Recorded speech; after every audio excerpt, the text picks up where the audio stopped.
Fuji laporkan mantan manajer atas dugaan penggelapan uang, lengkapi bukti ke polisi.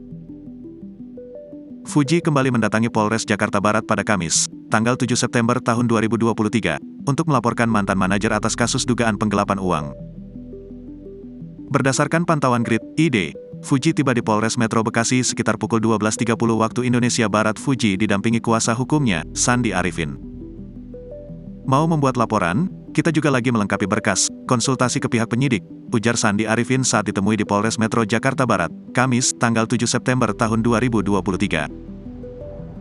Insya Allah bisa ditemukan kasus hukumnya agar bisa segera dibuat laporan hari ini, sambungnya. Saat ditanya soal bukti yang dibawa, Fuji tidak mau banyak bicara. Insya Allah, sudah ada bukti, jawab Fuji yang langsung masuk ke dalam gedung pemeriksaan.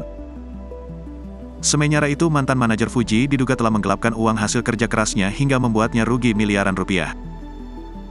Selama ini Fuji ternyata tidak menerima uang hasil kerjanya seperti iklan, endorse, hingga syuting. Ada beberapa yang gak masuk ke rekening, banyak yang gak masuk full, jelas Fuji. Fuji akhirnya nekat melaporkan mantan manajernya karena sudah muak menunggu itikat baik. Ya sejauh ini, mantan manajer, nggak ada itikat baik. Udah capek, ya capek kerjakan penghasilannya nggak ada, ungkap adik Fadly Faisal itu.